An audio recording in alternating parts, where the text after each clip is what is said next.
necessarily reflect those of Para X, its affiliates, or its sponsors.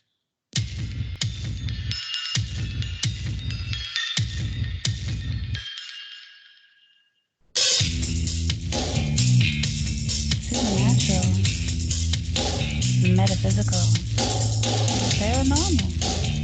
You know, all those things you've been wondering about? Are you ready to go deeper into the realms of the unknown? I hope you've got your walking shoes on, because life is an adventure, and this is the journey. Come on, let's go.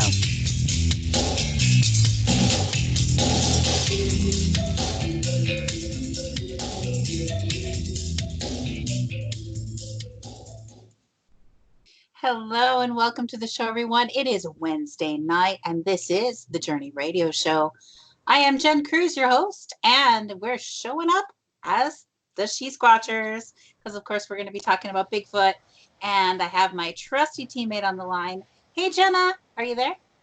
Hello, hello, hello. Yes, I am here. So happy to be here. Kind of excited to talk to someone who has a lot of great experiences under their belt. So, Very exciting. Well, we have a special guest tonight. It's Carl Gautreaux, if I'm saying that right, from Louisiana, Swamp Ape on YouTube. So if you're going to look him up on YouTube, it's LA Swamp Ape on YouTube. So you're going to have to check that out after the show, everybody. And let's just bring him on. Hey, Carl, are you there? Yep, I'm here. How y'all doing? We're awesome. We're excited to have you tonight. Good.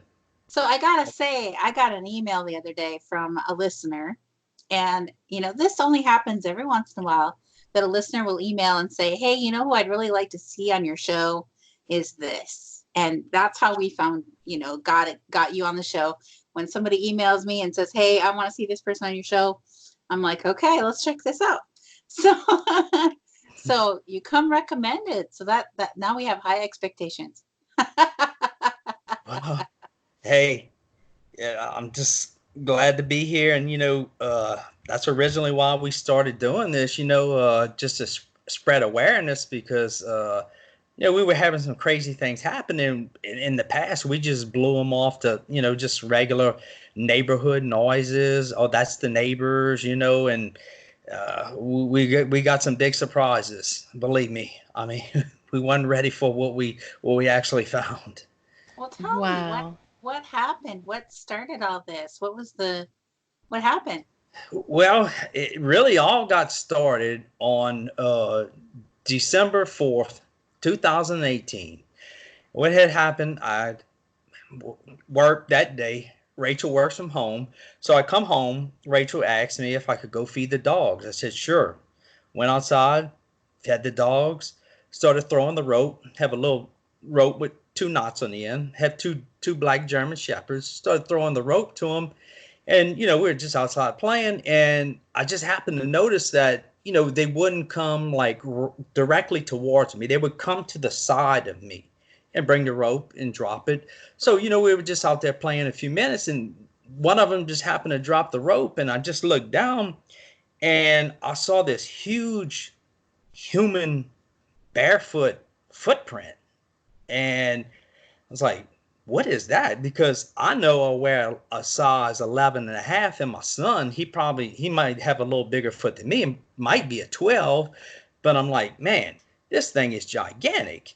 And it didn't really, my first thought wasn't Bigfoot. I was like, what is going on here? Who could have, unless Shaquille O'Neal was in my backyard.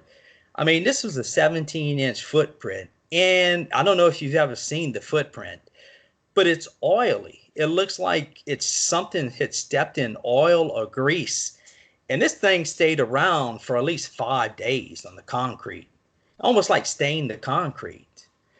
That's when it really hit us. But I'm going to take you back a little bit further to the summertime, around June. So we had these two big German Shepherds, and Bella was about 6 months at the time. So we go to the store, we go to PetSmart, and Blue Buffalo, we're buying 50-pound bags of Blue Buffalo for our dogs. And we bought a bag on Saturday. I came home like on Monday night, Rachel asked me to go feed the dogs. I said, sure. Went outside. There was like a half a scoop left. I was like, well, Rachel, where is the new bag of dog food? She said, well, I poured it in there Saturday after we came back from the store, from PetSmart. I was like, you got to be kidding me. They ate all that dog food already? I said, that's 50 pounds of dog food. Like, yeah, well, I don't have it. She said, no, I poured it in the little container. And the container, what it is a Rubbermaid container. It's just a little stand-up container, but there's a little latch on it that you have to reach underneath it and click to open it up. So the top just can't come open by itself to keep predators out like raccoons and stuff like that. So we had went through 50 pounds of dog food in basically 2 days. So I guess we kind of should have knew something right then and there, but you don't think something like this is going on. I mean, we just thought the dogs got hungry and ate just a little extra. That would be a lot of raccoons. A lot of hungry raccoons. A huge raccoon. I mean, to eat that much food. Yeah. Well, what kind of dog food was it? Is it really tasty stuff or what? You said blue? It's blue buffalo, and that's the interesting part about it. The bigger we have, Tori, is allergic to feathered animals. So it was a blend of, I think, salmon and peas mixed together. And they like it. So we were buying, it's like I said, $65 a bag and, 50-pound bag. Look, like we love our dogs. We treat them like family. I'll tell you, that's our grandkids. So, we spend a little extra money on them and, but that was a lot of dog food. I guess like I said, we should have known something was up right then and there because that was just too fast to go through 50 pounds of dog food. Absolutely. That's a lot of dog food. I had 2 big dogs for a while. They don't eat that much. No, not at all. Very much so. So when did you start thinking this might be Bigfoot come into your backyard? And how did that come about to that be that thought? Well, what I did is I took a picture of it, and it took me about a day. I kept looking at the picture. I'd go outside, look at it, trying to think of other reasons, just what, like I said, Bigfoot never crossed my mind. I'm just trying to think, like I said, was Shaquille O'Neal in my backyard and I didn't know it, I'd have got his autograph. Now, he does live here in town, so I guess it's not out of the realm that he could have paid us a visit and we didn't know about it. But no, what happened was I took a picture of it, went on YouTube, just typed in Bigfoot. And I know, Carrie Arnold from Bigfoot Odyssey. Started watching some of his videos, and I said, man, I got to send this to him. And he came back right away and said, Carl, he said, I think that's a skunk ape track. I said, Carrie, what is a skunk ape? I have no idea what a skunk ape is. He said, it's like a Bigfoot, except it's more in the southern, hemisphere. It's kind of like a cousin to a Bigfoot, but they seem to be a little bit meaner, a little bit more aggressive.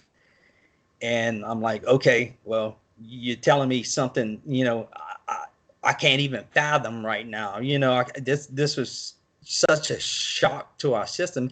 And he said, well, where did you find any more? I said, well, no, I didn't even really look. He said, well, you need to go back in the yard and look for more prints. Because like I said, we were brand new to this. This is the first time this ever happened. And, so I did, and I found 4 more prints in the yard. We actually casted one, but the ground is so soft here in Louisiana. It's real swampy, terrain. So it didn't cast too good. But the main point of the cast was you can tell how deep in the center of the foot. I mean, it was 2 inches into the ground. I mean, so whatever made that impression was heavy.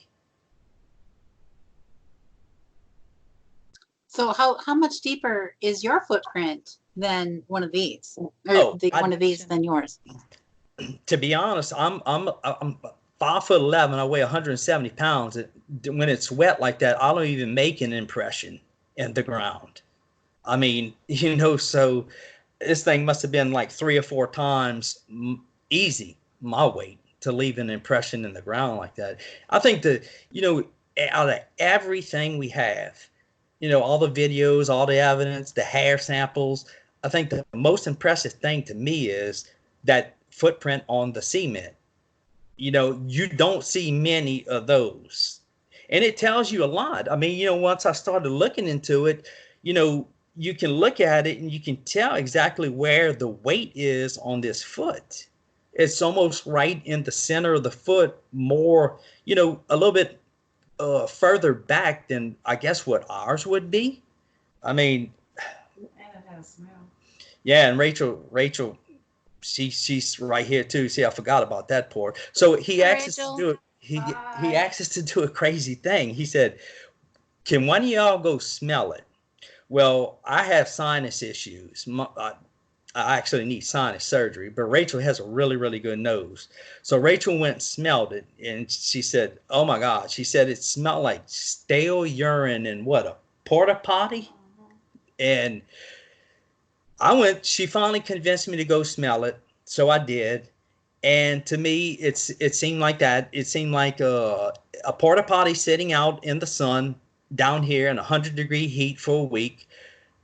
But it also has like a water moccasin smell to it. I don't know if any of you have ever smelled a water moccasin.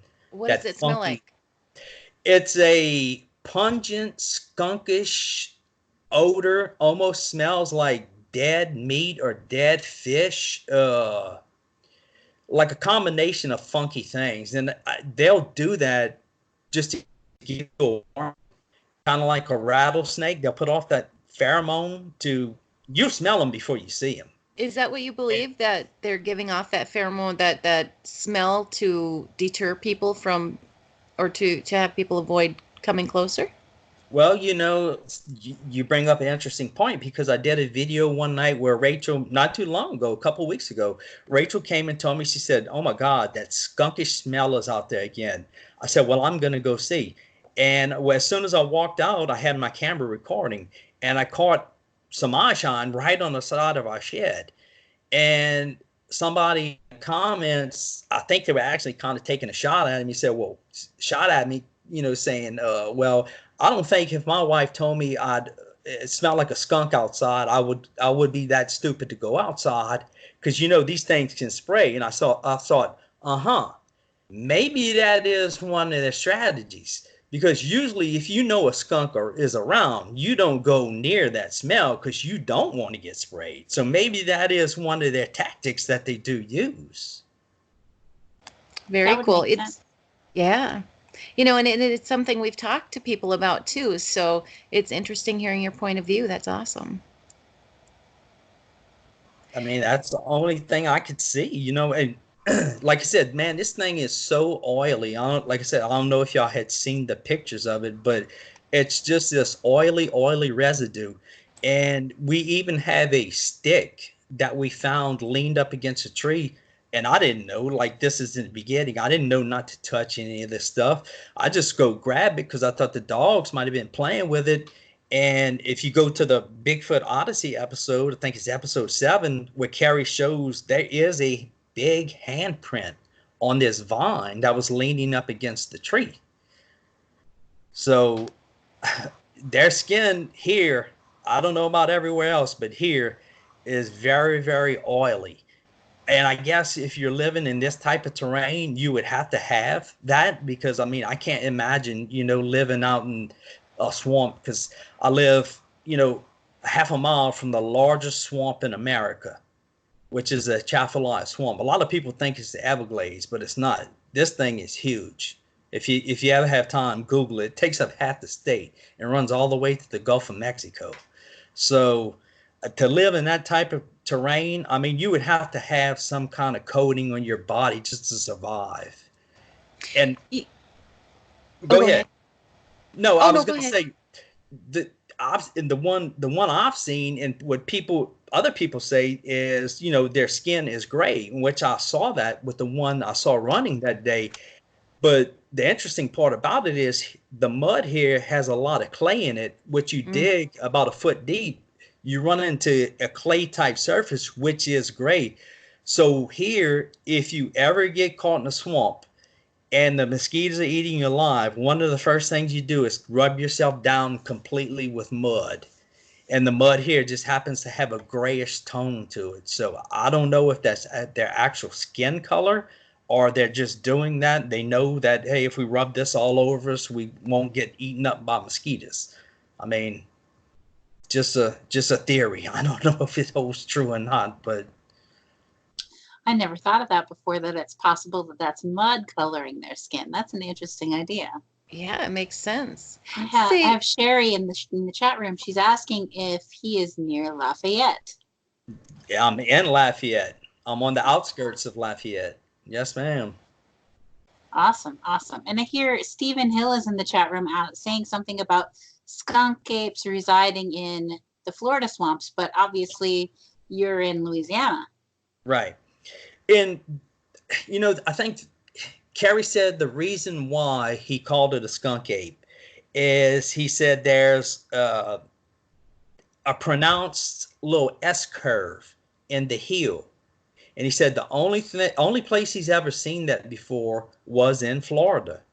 So we're calling it a skunk ape, or I just called it a swamp ape because we live right here by a swamp. I mean, so, I know there's several types just by doing this research, which, I got obsessed by, just I spend all my free time watching Bigfoot YouTube videos and, documentaries, and it's basically turned our life upside down. I mean, once you see one of these things, you had this type of activity going on, that's all that you think about. I mean,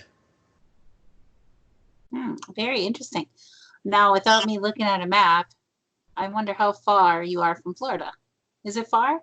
Could they have moved? Oh, I'm quite positive. I mean, I'm sure. I mean, I'm about 4.5 hours away from Pensacola, which is on about the line of Florida. So it's not that far. I'll tell you an interesting story. Back where I came from in Morgan City, Louisiana, where I grew up, is basically at the bottom of the swamp at the Gulf. They trapped a black bear. They hauled it off. They took it to the border of Mississippi and Louisiana, where the Pearl River is, right around the Honey Island Swamp. And they turned it loose.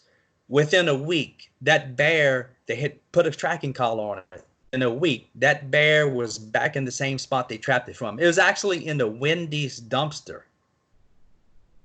That's eating out of a Wendy's. Her and the cubs were eating out of. We used to go watch them at night, eat out of the dumpsters. That's what we do on Friday and Saturday nights.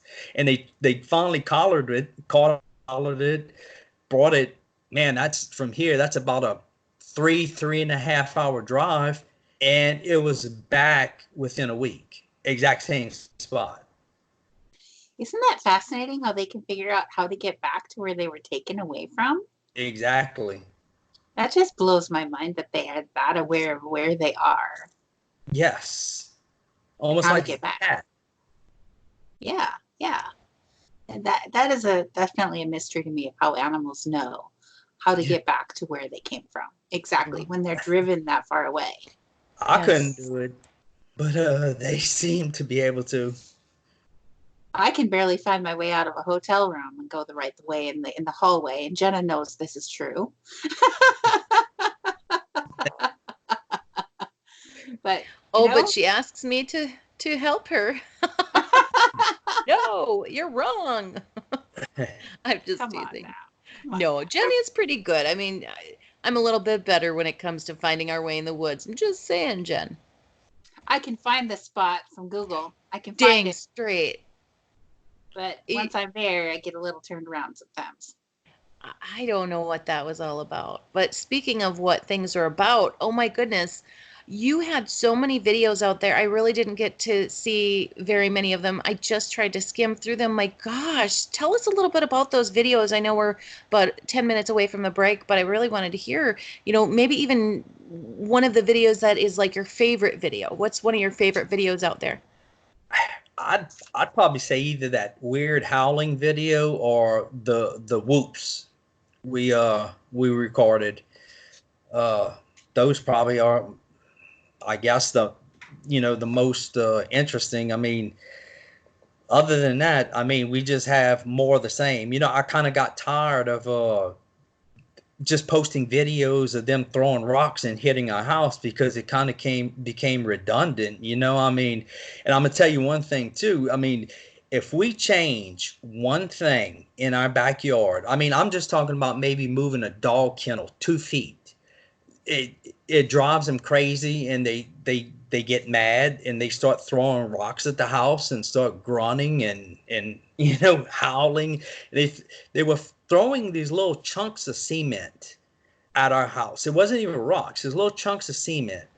And the only place you can find those is not around any of these yards, but there are some by the coulee, we call it. And that's just basically a ravine or a ditch. But here they call it a coulee, which is French for float, because you're below sea level, you got to get the water out of here.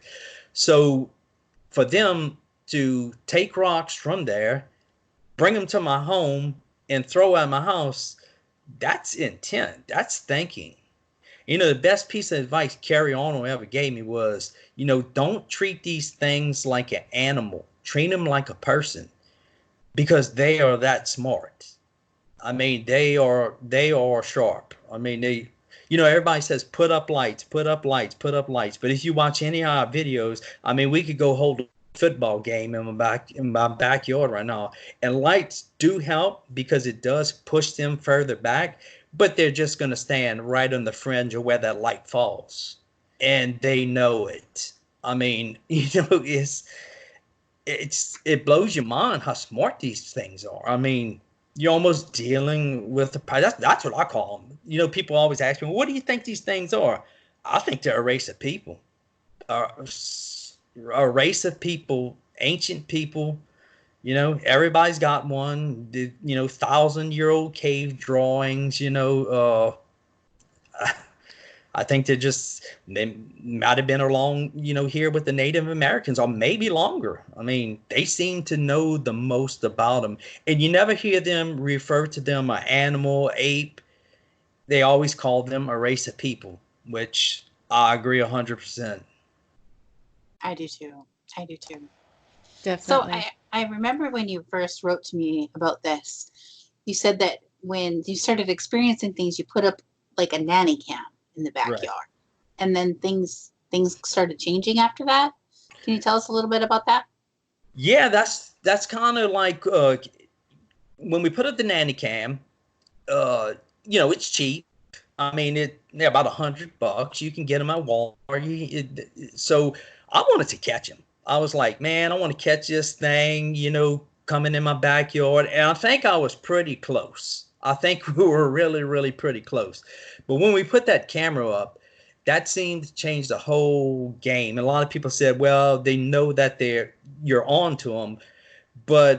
And I don't, people say, they know you put a camera up. Well, I don't think they know we put a camera up. I think they see something that's man-made, that's not natural, and they just don't trust it. But when we put that camera up, that's when they started throwing the rocks, and just all the grunts and the growls, and just, I wouldn't say really harassing us, because I mean, nobody's really been hurt, or our dogs haven't been hurt.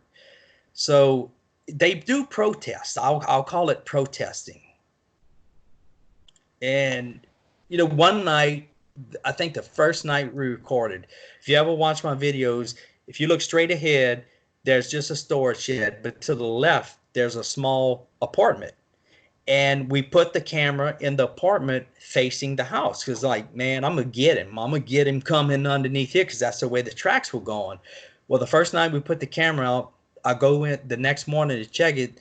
The camera's not only off the shelf, it's on the ground. And this is a pretty sturdy little camera. So I don't know what happened there, but the camera was all the way on the ground.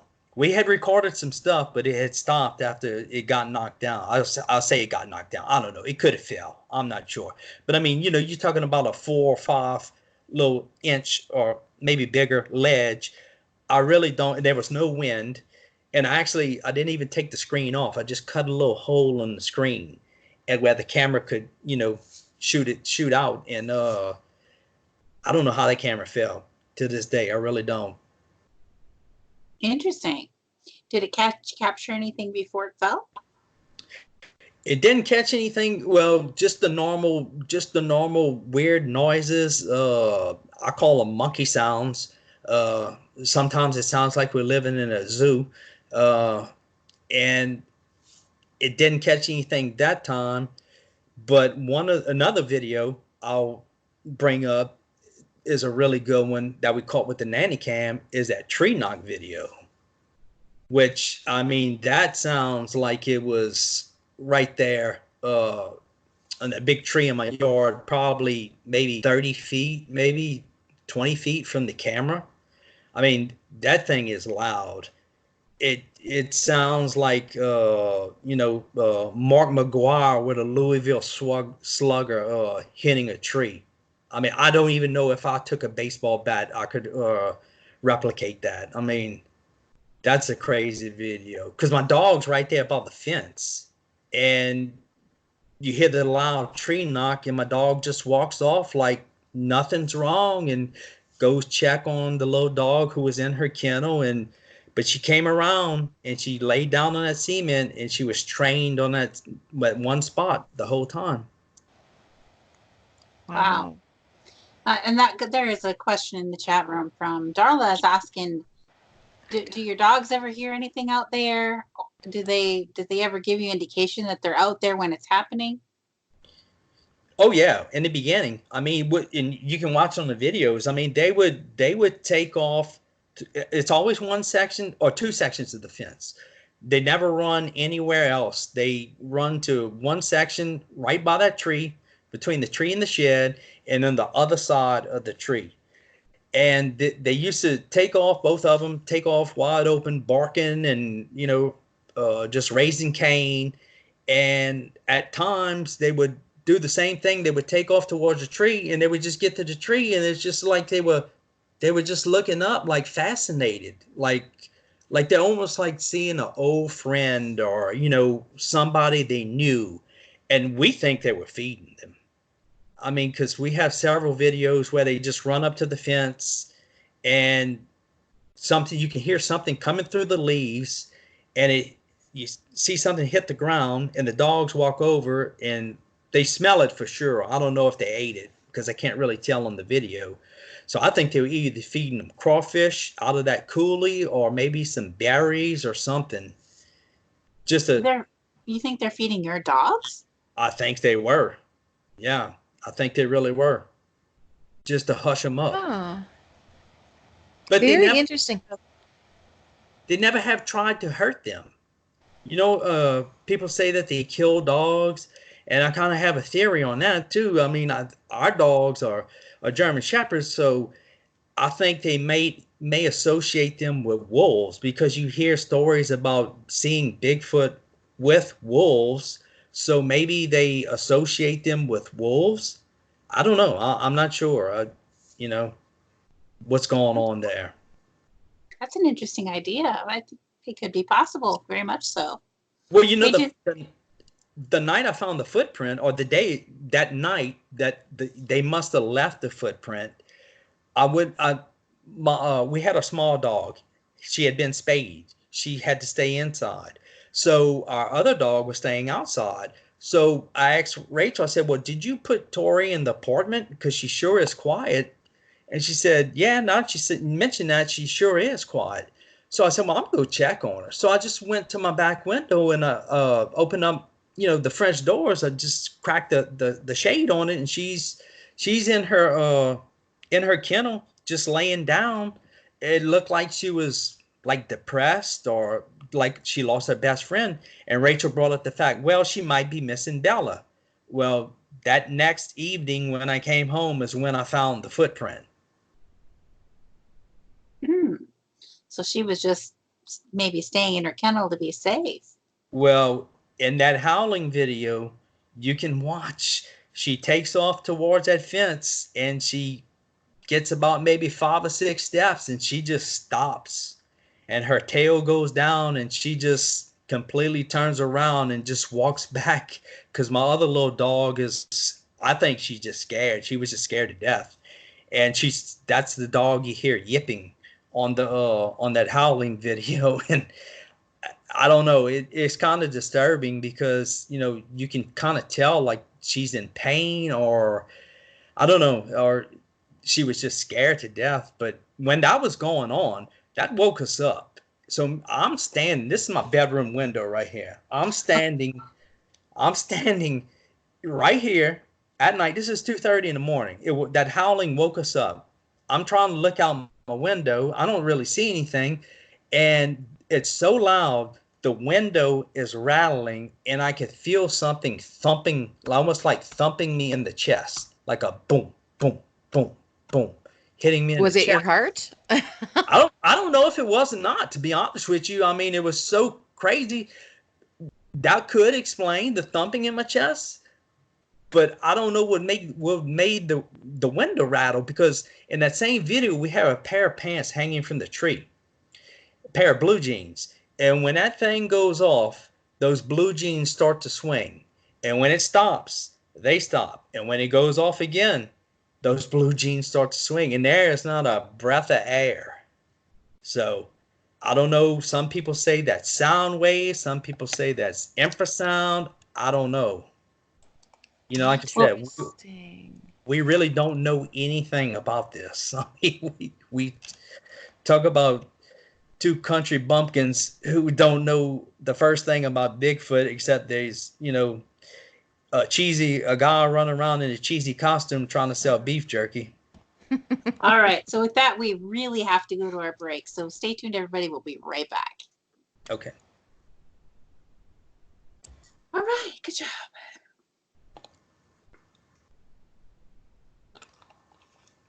I wish I could have sent you some pictures, because I got some they can't really hear it on the show anyway, on the radio.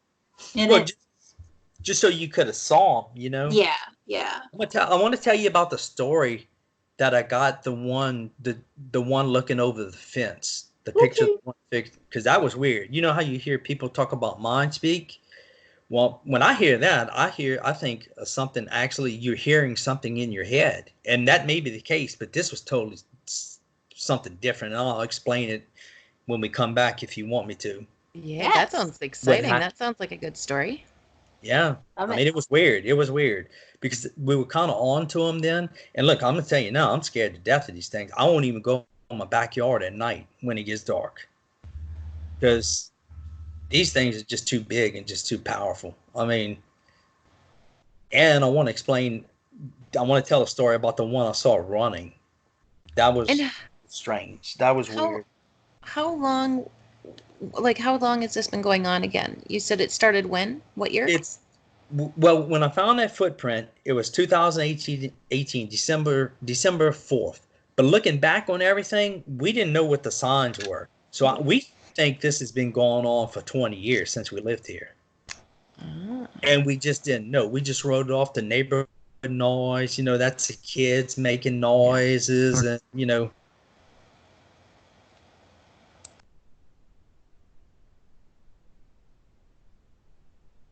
Gotta listen for Sarge now.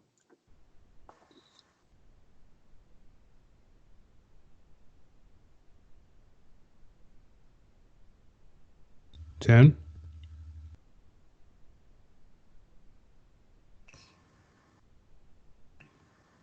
And roll. Welcome back to the show, everyone. This is the Journey Radio Show. And hey, we're the She-Squatchers. Won't you check us out online at SheSquatchers.com? And right there at the top of the page, you're going to find links to our YouTube channel, which is She-Squatchers Official. And hey, we're still in a race for subscribers against another YouTuber.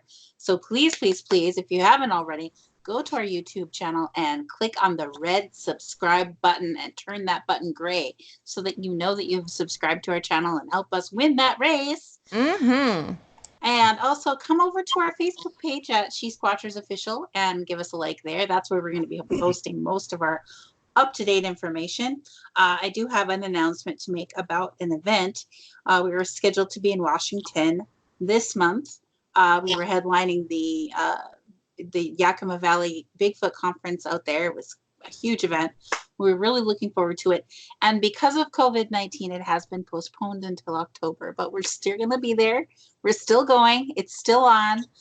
So it's just going to take a little bit longer for us to get out there and keep everybody healthy. So, and back to the show, we've got Carl Gautreaux on with us, and from LA Swamp Ape, which is Louisiana Swamp Ape on the YouTube channel. So, hey, Carl, you're coming back. You were going to share some stories with us about Bigfoot peeking. So what happened was, like Carrie told me in the beginning, he said, don't change anything. Don't change your routine because you don't want to let them know that you're on to them. I said, okay. So one night I was laying in bed, and the only way I can explain it is we hear this weird metallic whistle. So I'm laying in bed. It's like 11:30 at night. I hear this weird metallic whistle, and I'm like, what is that? And I was like, something was just drawing me outside. And I told you, I don't like them. I'm scared of them. I'll be blunt, honest about it. I don't like to deal with them.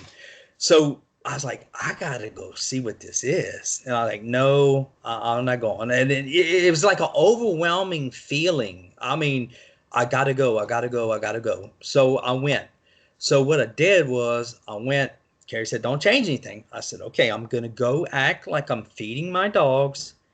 And I went outside and took the scoop, put a few little pieces of food in the dog food in the bowl. So it clanked. So that's a normal routine. So what I had was my cell phone. I had the flash off and I had the camera reversed. And something told me just to look in that corner. Almost like something was drawing me over there. And as I walked inside, I just walked in really slow and cool. And I just click, click, click, click. Took a series of 4 pictures. I get back inside. I start blowing them up because it was a pretty good distance away, like 35 yards. And it totally freaked me out. I got so scared. I was sitting in my bathroom right over here on my toilet with a 12 gauge Remington 1100 shotgun loaded with 5 rounds of buckshot with Carrie Arnold on the phone. I sent them to Carrie and Carrie said right away, man, I think you got one. And what it is one of them is by the corner, by the little apartment. There's 2 bird feeders that were hanging there. And one of them is, when you look at the picture, its face is about right. The fence is right here, which the fence is it's a 6-foot fence, but it's 2 inches off the ground. So that's 6'2" right there. Anything at the top of that fence. And it's a face, looks like just a wild person. That's all I can explain it. You can go to my YouTube channel and go to the community page and you can see it. And for some reason, I don't know why, for some reason, I just get the gut feeling that is a female. I don't know why. I really don't. That's the feeling I get, that is a female. So this is right up by your house? Oh yes, this is right in my backyard. So I mean, are they eating the bird food, the dog food? Are they still eating this stuff? No, because we took the dog food in.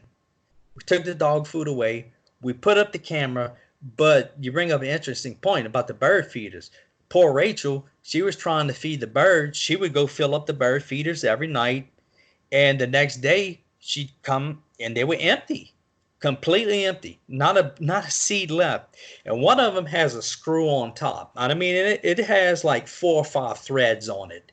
and we'd either find the top on the ground or just the whole thing on the ground, no bird seeds. And she was cursing the squirrels. Oh, those squirrels, they eating all the bird food. And that's what we thought it was. I mean, a raccoon getting in it. But I mean, they must have just been chugging this bird seed down and my dog food. And we haven't even started talking about the dead animals we were finding on the side of the apartment. That was interesting. Right where I took that picture of, I say that female was at, we found 3 dead possums, a squirrel, and a huge rat. I mean, this thing looks like a baby rabbit, all within maybe 3 feet of each other. No trauma, no blood loss. You know, the first one we found, Rachel was like, oh my God, you know, they could have bit the dogs. They're going to stink, you know. And I went, checked out my dogs, not a mark on them, no trauma, anything, no blood loss from these animals. Like I keep explaining, it looked like they just fell from the tree and just had a heart attack and just died right there.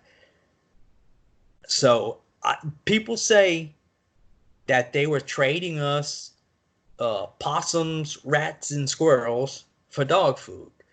But if you go back to that time frame, that's when those deer had that wasting disease. They were all sick. So maybe they were just looking for alternative food sources.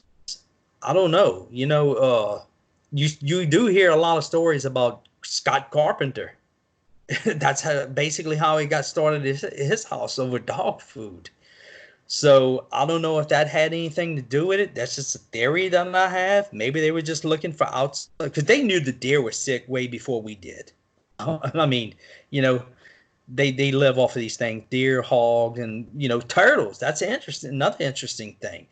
We, by the coulee over here, we find complete turtle shells, not a mark on them, almost like the turtle just walked out of the shell.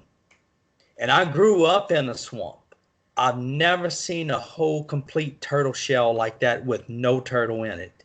And, you know, some people said that, you know, it could be birds, which some of these turtles, it would have to be a pterodactyl to eat this size turtle. And it wasn't alligators, because I've seen what an alligator does to a turtle. I mean, they just chomp it to bits and eat it. And a turtle can't just walk out of its shell. It loses it in the little squares and it replaces it. So that's a mystery right now. But another interesting thing is, 20 years we've been here, we've never seen a raccoon in South Louisiana. We have never seen a raccoon here.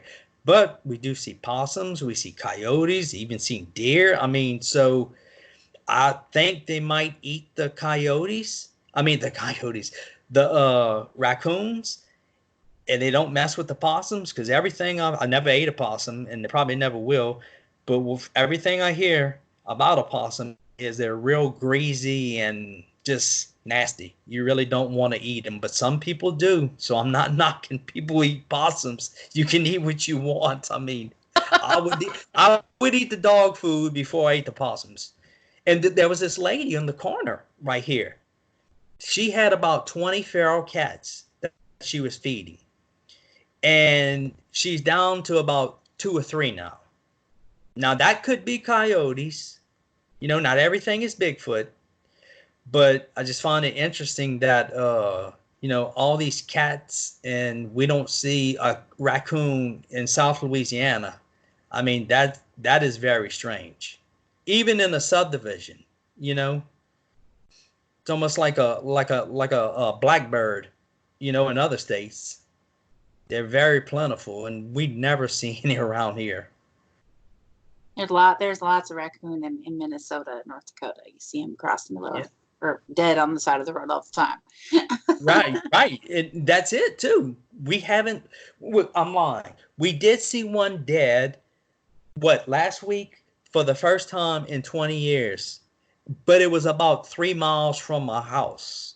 So, but in this area here, this general area, and when we moved here 20 years ago, you could go on the main street and it stopped. And it was nothing but woods. In 20 years, you wouldn't believe the amount of woods that they have knocked down and built subdivisions.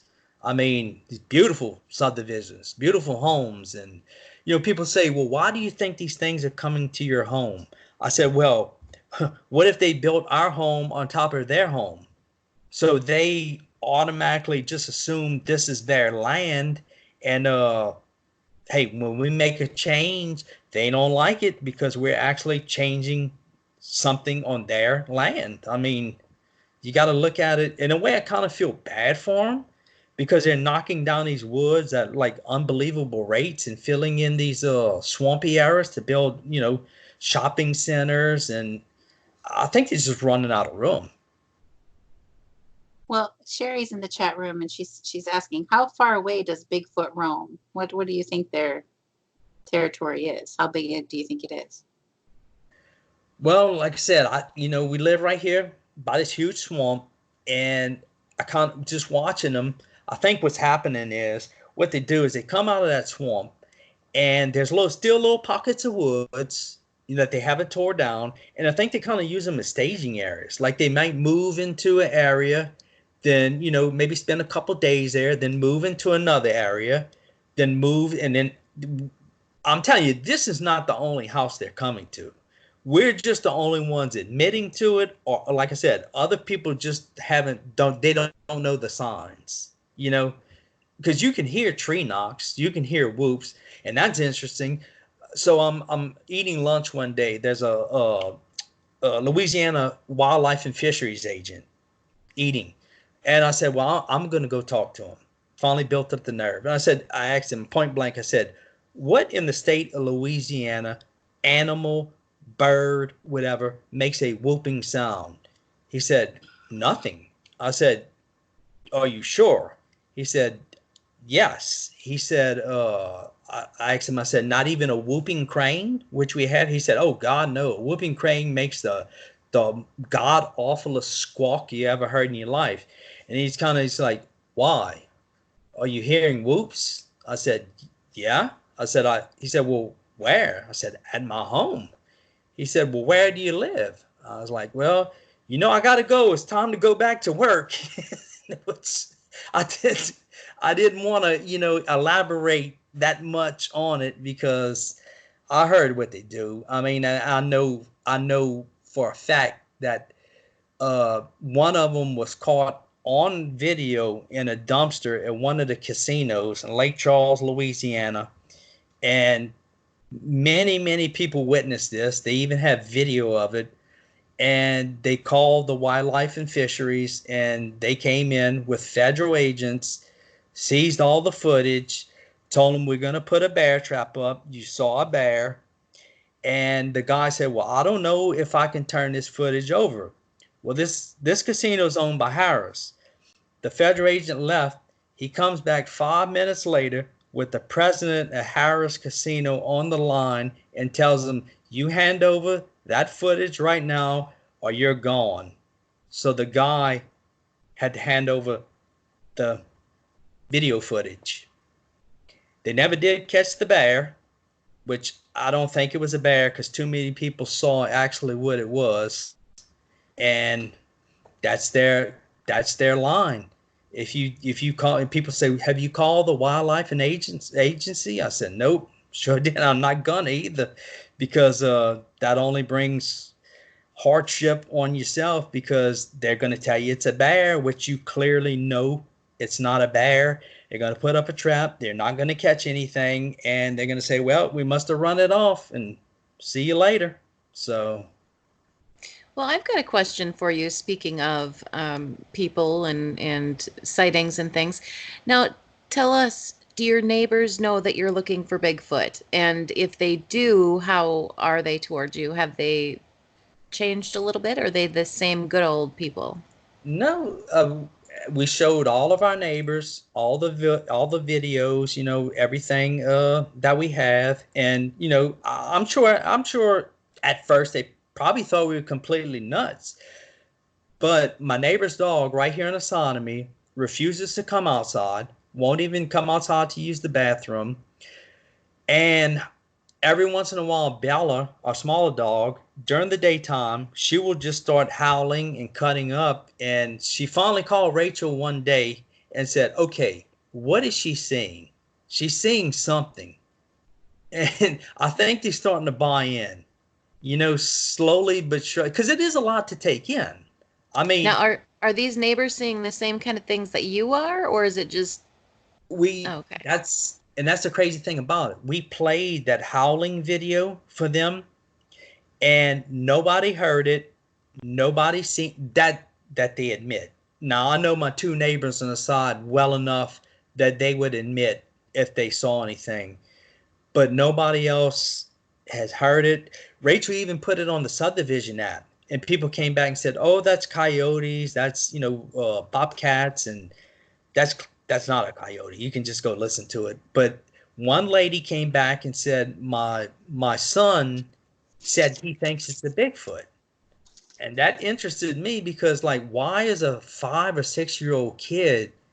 He could have been watching TV, or but they all also say these things look in kids' windows. So she replied back to the lady, but she never got an answer. And then we have a weird video, like it's a weeknight, kind of like 2:30ish in the morning. Here again, it's 4 gunshots. Pistol shots, bam, bam, bam, bam, bam. No police sirens, no ambulances. Rachel put on the subdivision app, "Hey, was anybody shooting?" And of course, who's going to admit to it? I mean, you're shooting a high-powered pistol in a subdivision. I mean, you better be sure you know what you're shooting at, and what you better hit it, because so that always kind of struck me as being odd. Why would somebody be shooting a pit? Not New Year's Eve, just in the middle of, like August, Tuesday night, 2:30 in the morning, just bam, bam, bam, bam, gunshots, 4 gunshots. So what were they shooting at? I mean, at that time of night, it's not like you can see anything, unless you're at a gun range. But there are no gun ranges around your area, are there? No, not at all. No. Not anywhere close to here. I mean, I don't know. But there are a lot of people that shoot in. If there's a lot of farms in your area too, I know on our farm, my brother he would make his own weapon area where he would shoot his bow and arrow, his guns and things like that. Well, he'd do that at all times, but. It could be that, I mean, it just, with everything going on, I'm just wondering if somebody didn't see something and, got scared and maybe took a couple shots, and, or somebody might have been shooting at a coyote. I mean, who knows? But you never heard anything else? Like, nobody said, I mean, since it was within hearing range, you'd think somebody'd say, "Oh, did you hear that last night?" That's the crazy thing about it. We played, like I said, several of these videos for our neighbors, and like the howling one, I mean, that thing is so loud, and nobody heard it except us. And it's crazy. Like, how can you not hear that? I mean, because the houses here are maybe like 12 foot apart, and I don't see how anybody else. And now this, like I said, this was late, 2:30 in the morning, so people may have been sleeping, but this thing was just so loud, it woke us up. So I just don't get it. Did you have your windows open? Oh no, they were closed. Oh, gee. No, this was like in January or February, and it was like 30 something degrees outside. Well, that makes it even more interesting. Now you're going to have to look into that and let us know what's going on, gall darn it. Well, I can tell you this. Like, we do have a lot more activity. It starts around September, October, when it starts to cool off. And then it seems like it ramps up around December, January, February. And it kind of, tailors off. I think in the summertime, it's just too hot here. They need to be in that swamp, under that thick, dark canopy around water. So your backyard, does it go right back into the swamp area or into the woods? No, there's an actual house behind mine. Oh, so they're creeping in the neighborhood. Oh yeah, that's what I'm saying. That's we're not the only house they're hitting. It's just people just don't realize what's going on.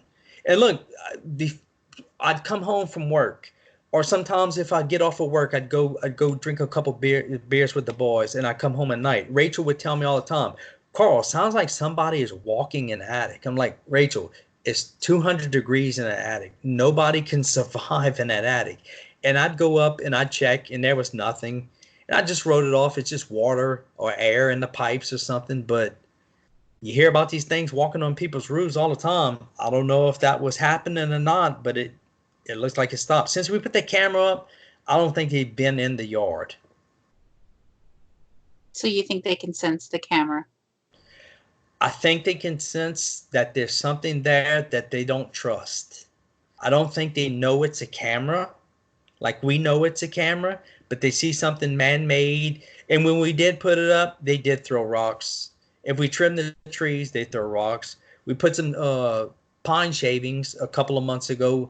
We were getting a ton of rain, and the dogs were just making a mess in the mud. We put pine shavings, and they protested, threw rocks, and like I said, every time we change just a little, the smallest detail, it's like they have a photographic memory. I mean, like I said, we move a dog kennel or just move a bag on a dog kennel, and they get agitated. And people always tell me, man, you need to put up mirrors, you need to put up lights, you need to put this.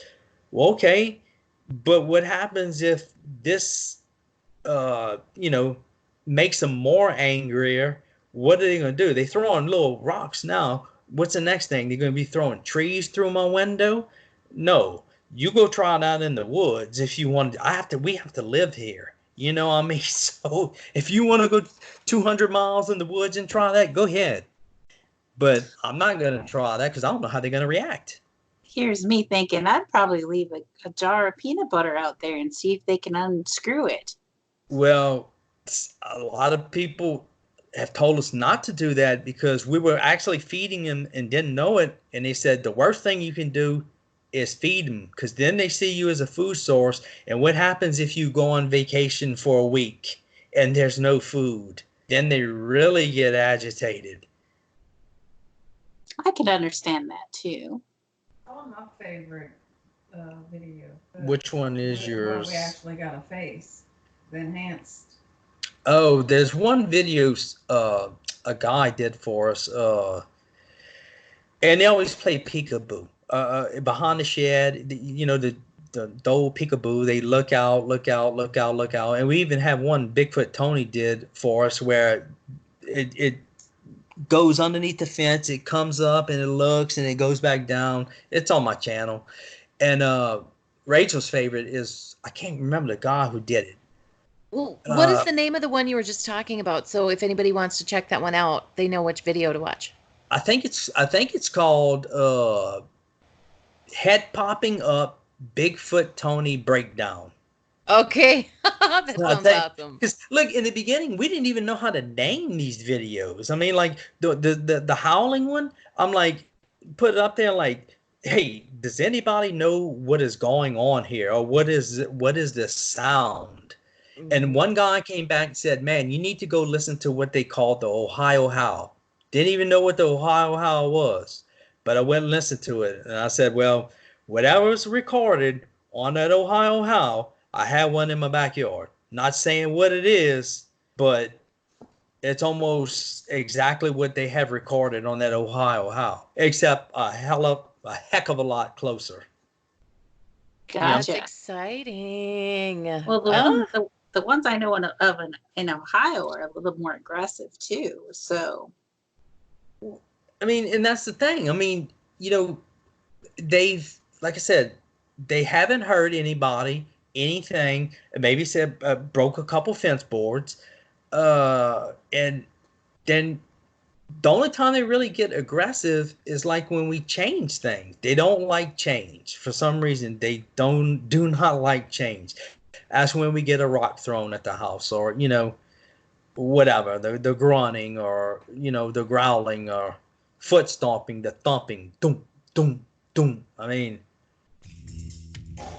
And that music tells us that we're nearing the end of the show. So I just want to thank Carl for coming on the show tonight, and Thanks, Carl. to tell you to go check out his YouTube channel. All you do is type in LA space swamp space ape, and you'll find his channel. So it's Louisiana Swamp Ape on the YouTube station. So go check out his channel, subscribe to his and to our channel, please. Help us win that race. And thank you for tuning in, everyone.